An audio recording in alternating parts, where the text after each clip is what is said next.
Is that when you got big on tennis? That is.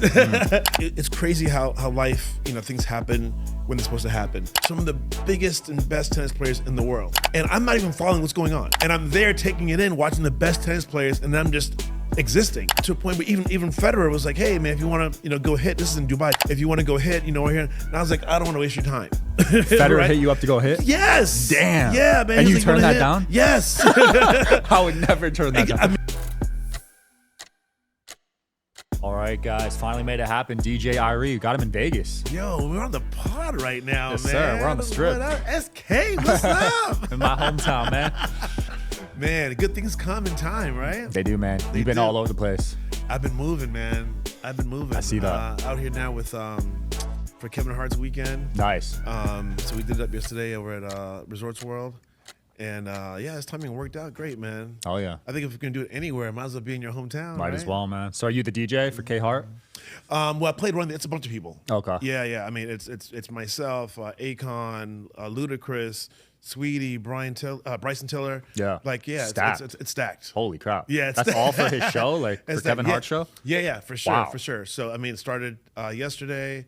So, it's, Friday, Saturday, Sunday, day and night. Janelle Monáe, aka DJ Johnny Jane, was with me yesterday, so she did her thing. Yeah, it's good. Nice. It's good. Then Kevin's doing his show Sunday night. Yeah.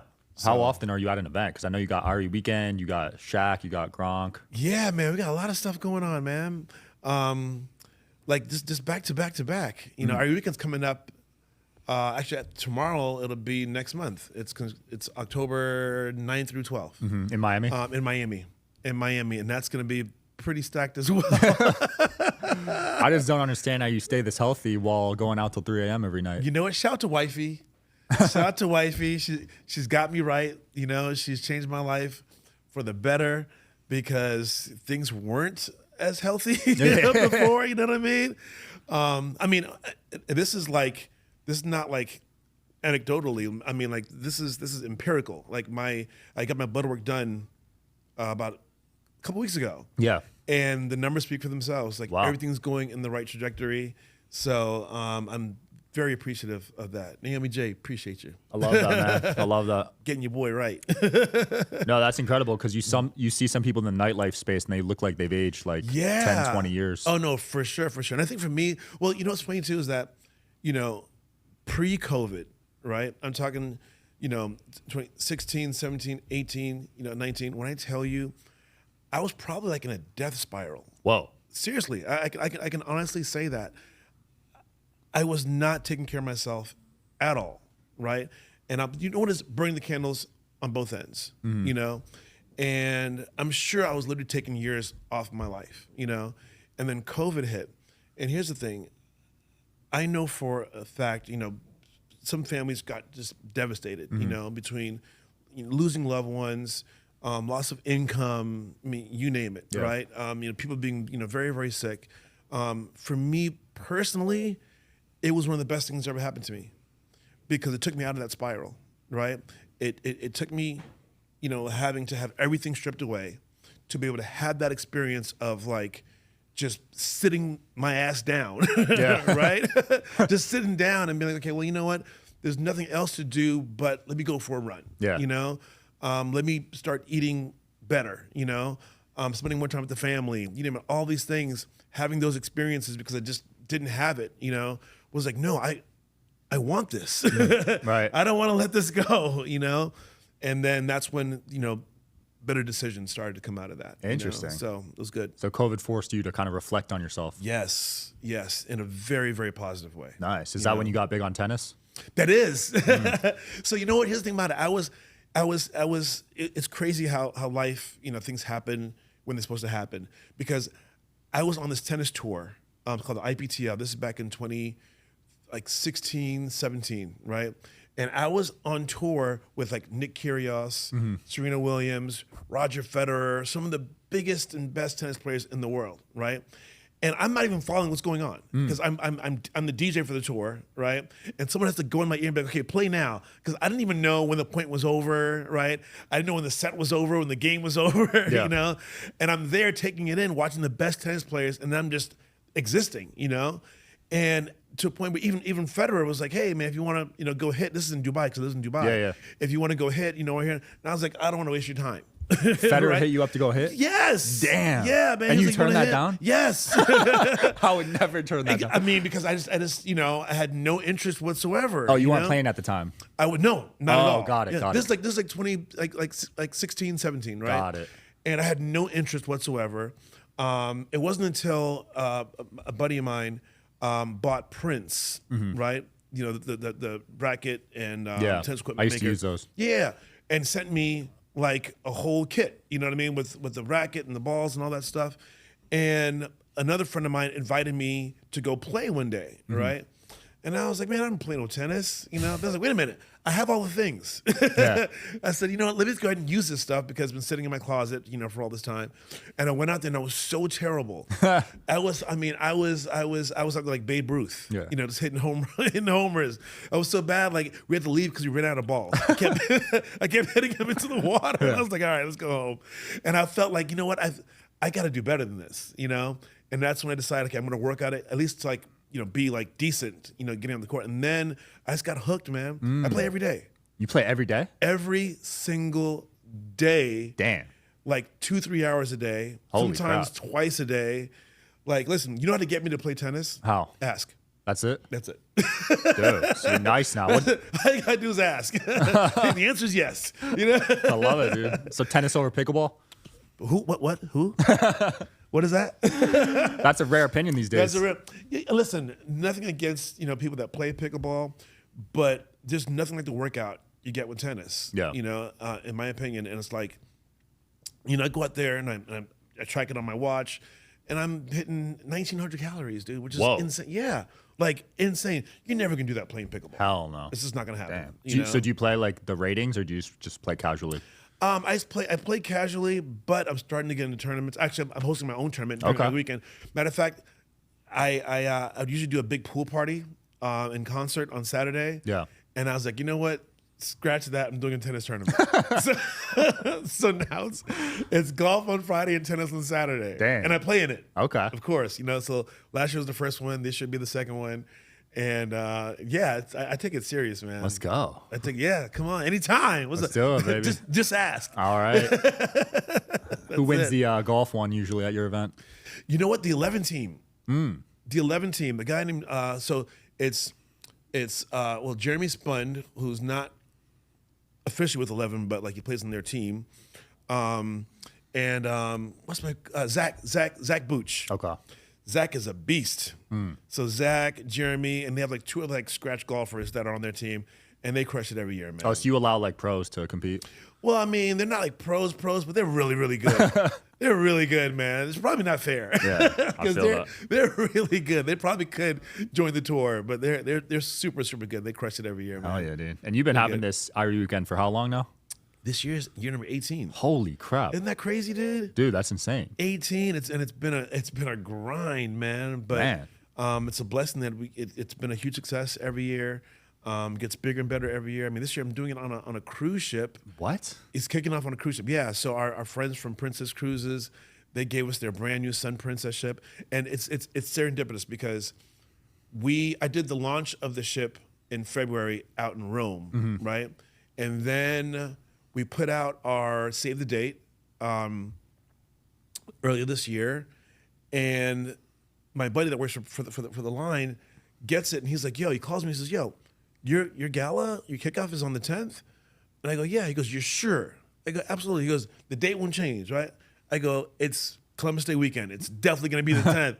He goes, "Because the Sun Princess is going to be in town on the 10th for one day only. It will never, ever be at port again for the full day, right? And we want to offer it to you to do your event." What are the odds of that? I'm like, come on. Destiny. Right? Just the one day out of 365, the one day, and it lines up. And I was like, all right, let's do it big. And that's when we committed. You got the whole ship. Got the whole ship, Holy man. crap. And I was like, holy ship. It's crazy, you know? How many does it fit? Well, we're gonna have about 1,500 people on there. Yeah. And then because they have their debut event as well, so they probably have another 800 or so. So we'll have our own spaces to do our stuff. Got and it. then their guests. Then we'll all converge on the Lido deck. I have Pitbull performing. Wow. To kind of like close out the night. So everybody will be on the Lido deck for that, and it'll be awesome. That's legendary, dude. Yeah, man, it's gonna be good. How's the Miami Heat stuff doing good. these days? The Heat are heating up. You know? The Heat are heating up, man. They're looking good. They're looking good. They're looking good. They're looking good. It's crazy because, you know, thinking about it, I mean, they've really, really been one of the more, you know, consistent and successful teams, you know, over the last decade, man. I would put the Spurs first and the Heat second. I agree. So you really, really follow basketball. I do. You do. Yeah. It's been amazing. I mean, even 2020, like, who would have thought that we would have ended up, you know, in the finals, you know, in the bubble? Yeah. Right? And then, you know, a couple of years later, back again. Like, Yep. it's crazy, dude. Nuts. It's crazy with a completely different lineup, you know? So That shows to the culture, though. it does. And you know what? When you have an owner like Mickey Arison that's all in, right? That's all in on whatever it takes to win, right? And then you add that with the insight and the discipline of someone like Coach Riley. I mean, that is a winning combination, Right. You know, and that's where it starts, you know, and then it kind of flows from there. So yeah, I think big things. I mean, this season, you know, we'll see because competition is Celtics are nice. Celtics, yo, like, And they're going to be pissed after what happened with Tatum and Jalen at the Olympics. Yeah, they are. Yeah, you saw the kid in Miami. Yeah. I was like, really? Like, of all the places, you know, hey, go to Vegas, you know? Yeah, they got a chip on their shoulder. They do. But we'll see. We'll be ready. I love it, man. And they were the first organization to hire a DJ, right? The Heat. Yeah. Yeah, man. Yeah, not just in basketball, but in professional sports. Oh, really? Yeah. Whoa. Because I was trying to figure out what the deal was. You know, when I sat down and met with them, I was like, damn, okay, you know, it sounds like a great opportunity, right? But I mean, how is this being done, you know, in Chicago or in LA, you know, in New York? And I asked these questions and said, hey, you know, we looked into that. They're not doing it, right?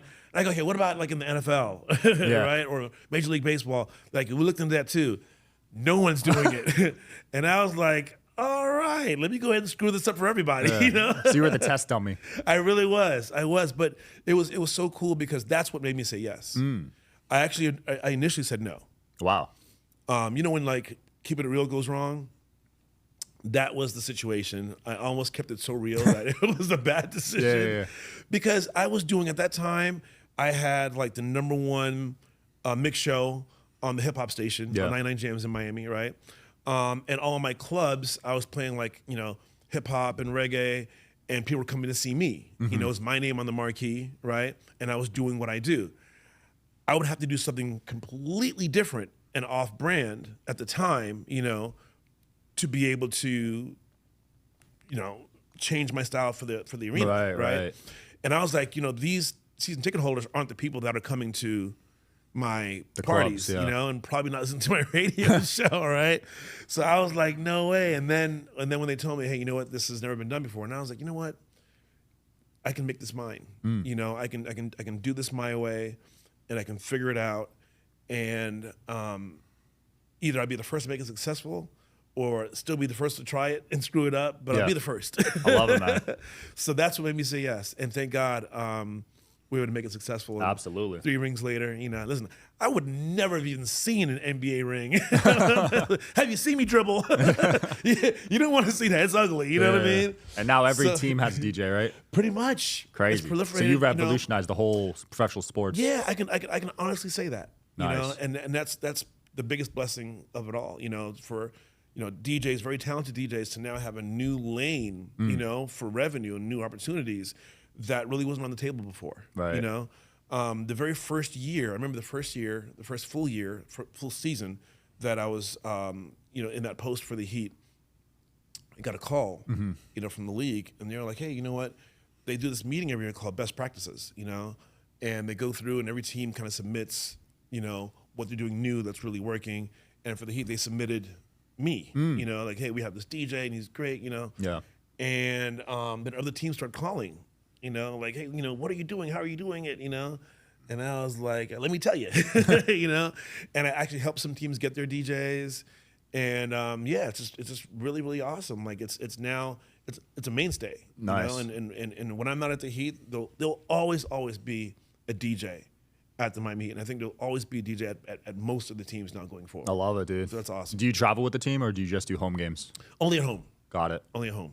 Got it, because they have their own DJs when you travel, I guess. Correct. That makes sense. Correct. You built a bond with some of the players, right? Of course. Yeah. I mean, it's really cool because not only do you build a bond with them, you end up being a part of some of the most important moments in their life. You know, Right. like I did Udonis Haslam's wedding. Wow. Right. Chris Bosh. What's my man from Caron Butler? Right. You know, I did, you know, Shaq's kids' birthday parties. You know, and you start to really, you know, get intertwined in their lives. Yeah. You know, all because of this, you know, music post that you have. You know. And I remember when Shaq first came to Miami, I'd known him before, right? You know, we were cool, we were friendly. But then when he came to Miami, one of the first things he did was pull me aside and he goes, "Yo, I want to start DJing." I was like, "What?" He's like, "Yeah, let's make some mixtapes together." I was like, "All right, well, let's get you DJing first." And I would go to his house on Star Island. We built out a studio in the house, Yeah. right? And I'd go over there like after games, even when he was at an away game, he'd get back at like 2 a.m. Hit me up, "Yo, you up?" "Yeah, I'm on the way." Wow. Yeah, and would put in like, you know, 2-3 hours of work, you know. Damn. And he got nice with it. And today he's DJ Diesel. Yeah. He's at the Win now, right? Yeah. Yeah, he's crushing at the it. Win, he's doing, you know, festivals all over the world. Like, I mean, he's legit. But the difference between, you know, Shaq and other quote unquote celebrity DJs, whatever, the guy freaking loves it. Obsessed with it. And he really and truly put in the work. Right. You know? And he has the talent, you know. So it was really cool to be there at the beginning and work with him. And being at the Heat, you know, is what opened up that. Yeah. that That's cool to opportunity. hear, because I thought he didn't start that till after he retired, but he was starting before. No, yeah, for sure. Actually, if you go online and research it, we have like a series of like 4 or 5 mixtapes that we did. Wow. Like, yeah, like called the season opener, the All-Star edition, you know, so all tied back into basketball. But we were out like, you know, getting exclusives from like Slim Thug and Young Jock and, you know, Yeah. at the time, you know. It was really cool. It was really cool. Yeah. He's always been into music. Always, man. I mean, the guy has a either gold or platinum record. Right. You I know? saw that hit, yeah. Yeah, man. If you don't understand, like Shaq legit. Yep. Shaq does this music thing. Like he really does it. You Yeah, know? he's talented. Is this Yeah. something you want to teach your kids? Hand this off to them? You know what? So my son, he's a trip because I've obviously wanted to share this with him, you know, from like he started to understand music, Yeah. you know, and he does love music, right? But I had a whole studio set up in my place, right? The turntables, like everything was all set up, you know, really, really nice system. And I would show him, you know, "Hey man, this is how it works." And he was never interested, right? And then we decided to remodel the house, right? So we had to take everything apart, take everything out. And this was just over a year ago, right? The second I take the studio down, he's like, "Hey dad, you know what? I think I want to really learn how to DJ." I was like, "Your timing is incredible, dude." Yeah. Like seriously? This thing has been there for 16 years. And like the month after it goes apart, he wants to learn. Wow. So, you know, when everything gets back, you know, up and going again, I'll try to teach him, but he'll be in college. So we'll That's see. hilarious. Damn. Gotta work on the timing, you know. He didn't know until he lost it. Timing isn't his strong suit. You know? Right. That's funny, man. I saw you got him a car for his 18th. I did, man. And wow, it's just it was really a moment. Obviously, a moment for both of us, you know. Yeah. But you know, my thing is, I work hard to try to give my son a better life than I had, right? And my parents worked very, very hard to give me a better life than they had, right? And you know, for me, you know, I grew up not wanting for anything, right? I didn't have every single, you know, amenity and luxury, you know. Yeah. And I didn't always get what I wanted, but I had everything I needed, you know. And my situation was one of, you know, I have an older brother, so there's a lot of hand-me-downs, right? Yeah. Didn't get a lot of things new, right? So I got, you know, a second or probably third-hand car, Yeah. right?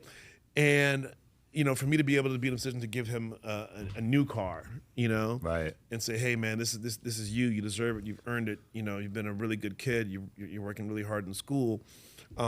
Is amazing. You know, and I keep instilling in him, like, you know, the things that you do get. It's not because, you know, your dad's able to just give you, you know, whatever you want. Right. You've earned it. You know.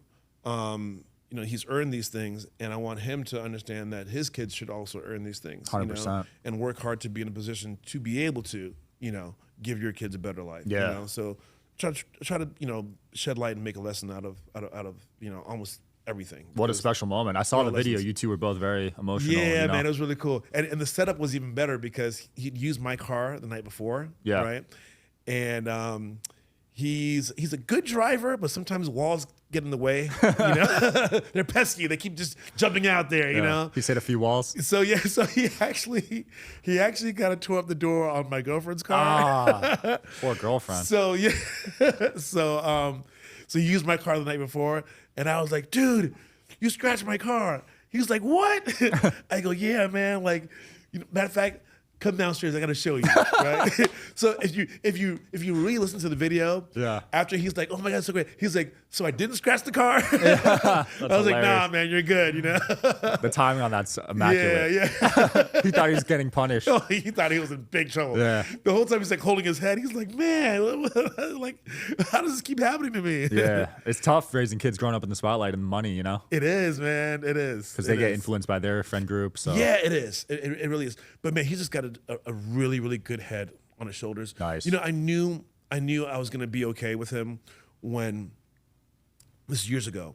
We were out and we're shopping for some stuff from go back to school, and there's these shoes that he really liked, and we were gonna go get him the shoes, and he didn't realize how much they were, right?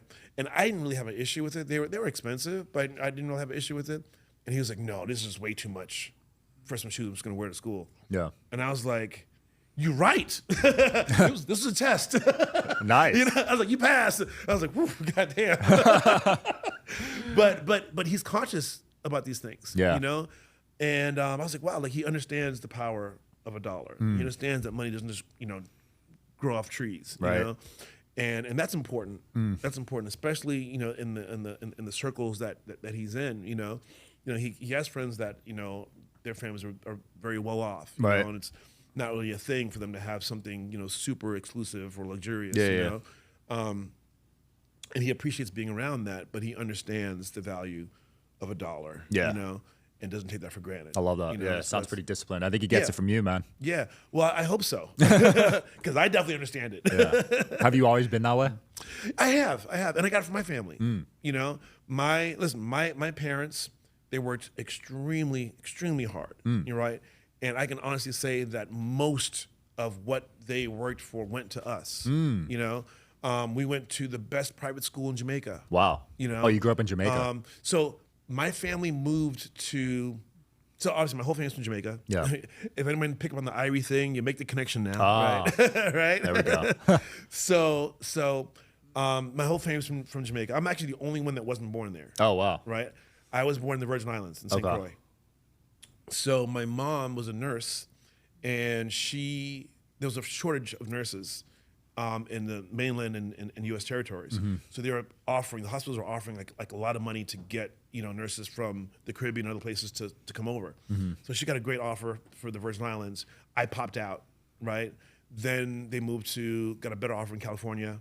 We all moved there. Better offer in Texas, Galveston, and then they moved to Miami to be closer to Jamaica, right? So they go back and forth. So I did elementary school, all that in Miami. Yeah. And then middle school, early high school is when they sent me to boarding school in Jamaica, and Got it was one of the elite boarding schools there. So it's strict. It was strict, but it was also really expensive, Yeah. right? And it's funny because I'm there, and the kids that I'm there with, this person's dad is the CEO of the sugarcane company, and this Right. person's dad is the CEO of the aluminum bauxite company.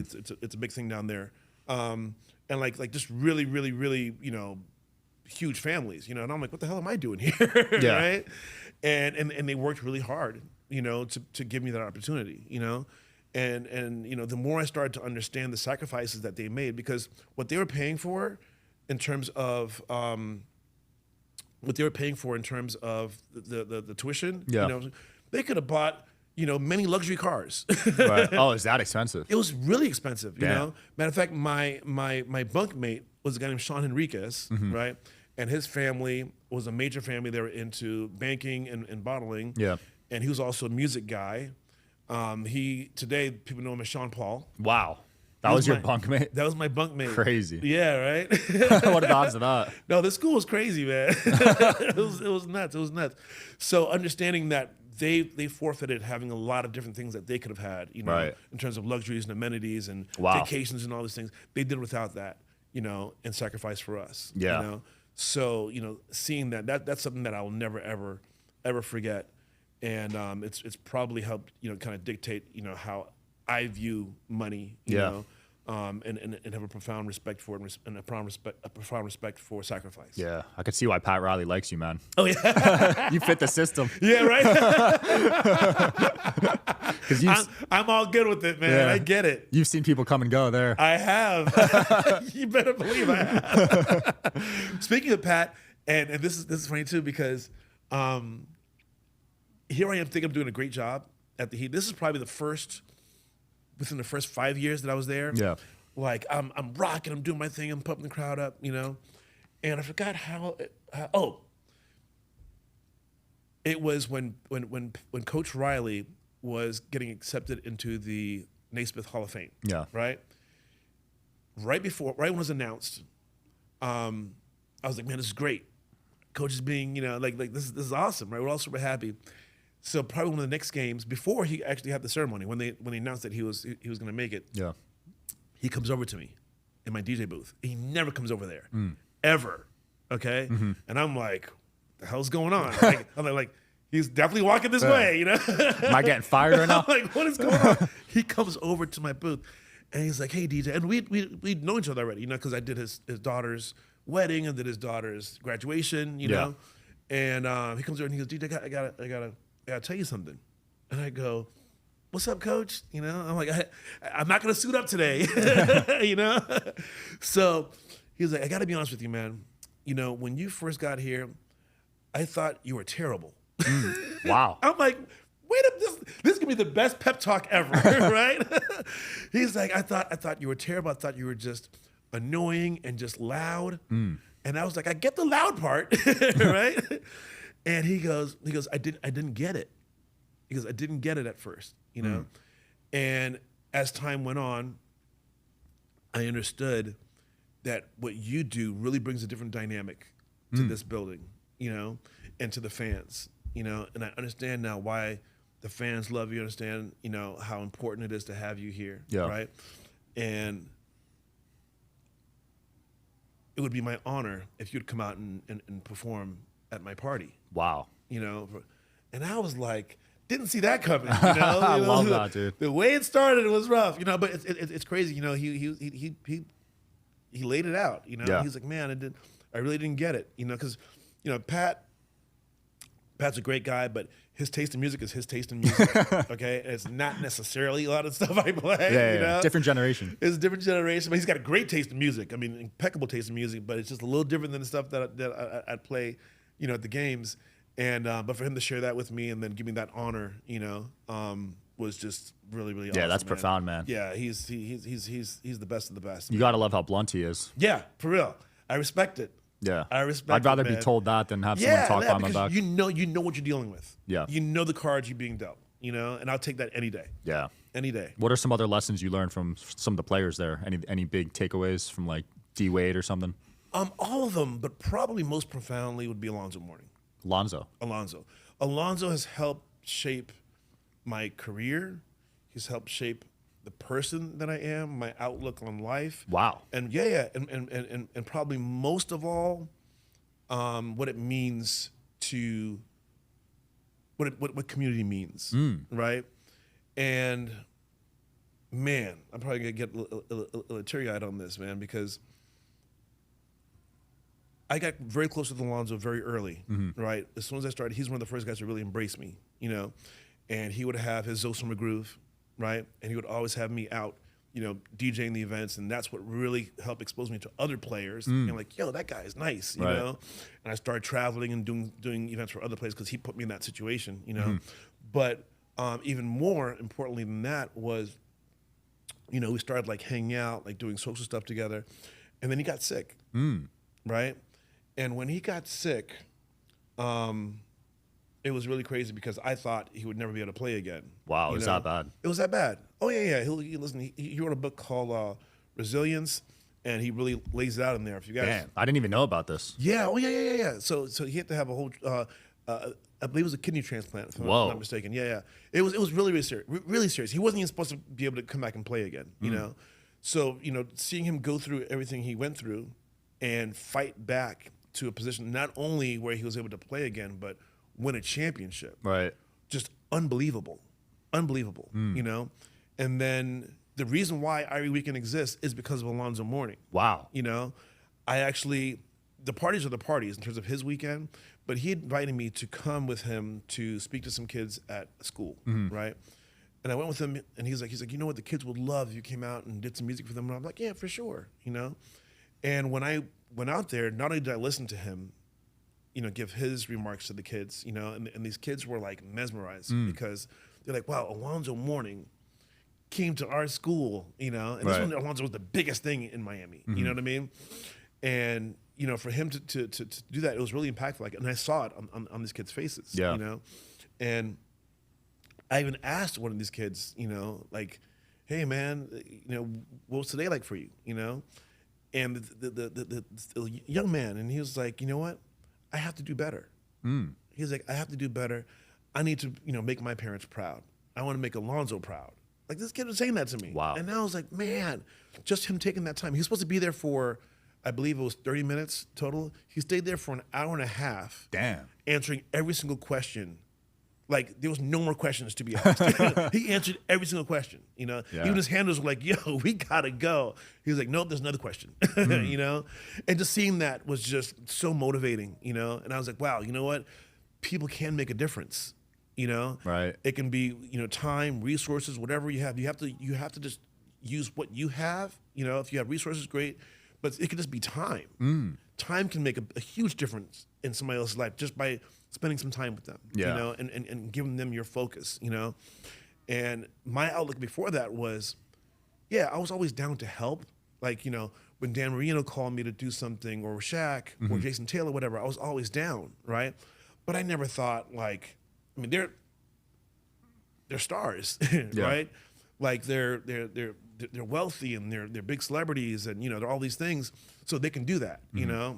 I'm just DJ Irie, But being in that situation changed that outlook. Like, no, I'm DJ Irie, right? Right?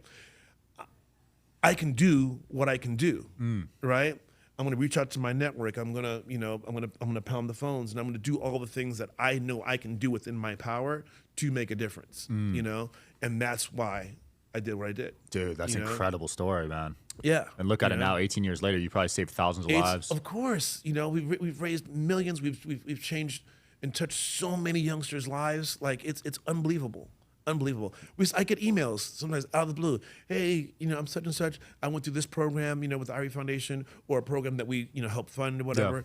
Yeah. And now they're, in college, about to graduate. And, wow. They just got accepted, for a job interview, somewhere. And it's like, this is crazy, you know. But it's a beautiful thing. Dude, that's so inspiring. I can't wait to get to that level. I want to start a charity one day too. Oh, you absolutely should. Yeah. And it doesn't matter, what I understood, from that time with Alonzo, is that you might think like, okay, well, might not be the right time, or you might think like, okay, well, I'm not, I don't have enough this or enough that. It doesn't matter. It's what you have at the moment, because no matter how small you think it is, maybe it can help one person. You know what I mean? Maybe it can help two people. It doesn't matter. But any help puts our whole humanity in a better place. Absolutely. I love that, man. Irie, what events are next for you? Where can people find you, man? Yeah, man, we got some good stuff coming up. So obviously here right now for Kevin Hart's, weekend. After this, I'm going to be going to New York. the Roommates podcast guys. They're doing Bobby Lee? Yeah. So they're doing a live event. Oh, nice. In New York. So I'm going to go and play that for those guys. And then heading out to L.A., my niece, Jamie Foxx's daughter, Corinne Fox, she's getting married. Wow. Yeah. So You're DJing that? Yeah. Of course, man. Gotta take care of the fam. Love it, man. Gotta take care of the fam. And then have some other stuff in L.A. too. Can't even remember. But yeah, we're just gonna be bouncing around, man. All kind of good stuff. Love it, dude. We'll link your stuff below. Thanks for coming on, man. That was super fun. Come on, man. Glad we made it happen. SK, baby. Let's do it. Peace, Love, guys. brother.